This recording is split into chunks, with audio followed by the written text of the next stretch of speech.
Well, Parliament's back, and Mark Carney had a terrible week. He promised Canadians that he was the man with the plan, would move at unimaginable speeds. Well, anyone who believed him must be severely disappointed. Let's take a quick look at just some of the ways that Mark Carney let you down this week. Mr. Speaker, I don't even know where to begin with that. That's right. First up, Mark Carney went and met with the Premier of China. Did he get an end to unfair tariffs on Canadian canola? No. He actually praised the Premier of China for China's record on the environment. They are, amongst other things, very sincere and engaged on climate. This is a country run by engineers. This despite the fact that China is responsible for 35% of all global CO2 emissions and is building new coal-fired electrical plants at record speeds. Meanwhile, while he was praising China for its terrible environment performance, he had his Liberal MPs vote to keep the production cap on Canadian oil and gas.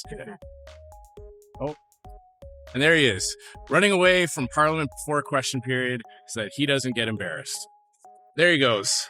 This isn't surprising at all. After the week he's had, it's no wonder he's desperately trying to avoid any kind of accountability. Coming in at number 2, the Independent Parliamentary Budget Officer, Parliament's budget watchdog, came out with shocking numbers today. Mark Carney's deficit will be $68 billion.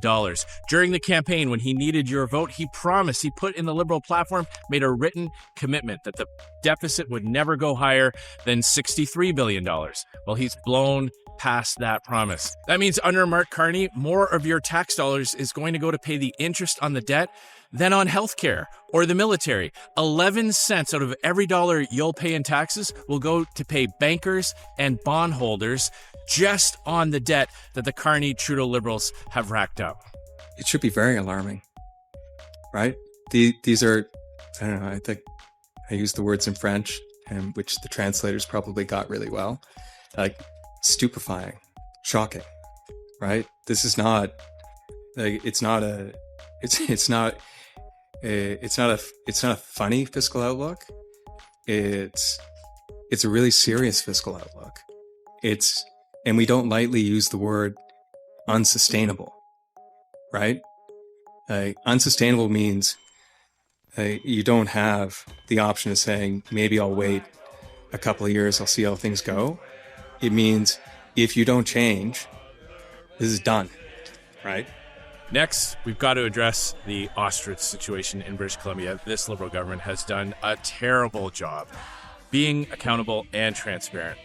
These animals are the private property of the farm owners, and if the government is going to come along and forcibly cull these birds, they have to explain why. Mark Carney has to answer for their lack of transparency, for their delays, and for the mismanagement of this issue. We're calling on the government to do the right thing.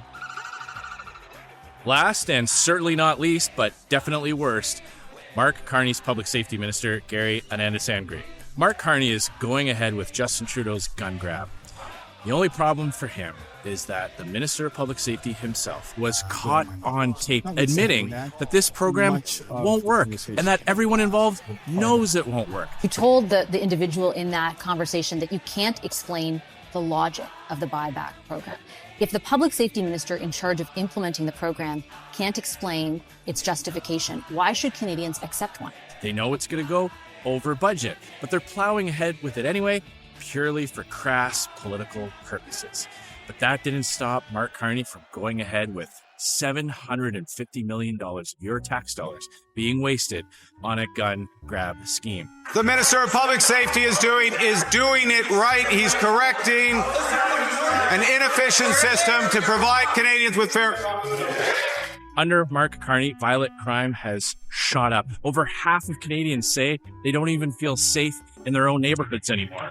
And Mark Carney is doubling down on the same failed Trudeau-era policies that caused the problem in the first place. This has been just 1 week of Mark Carney in Parliament.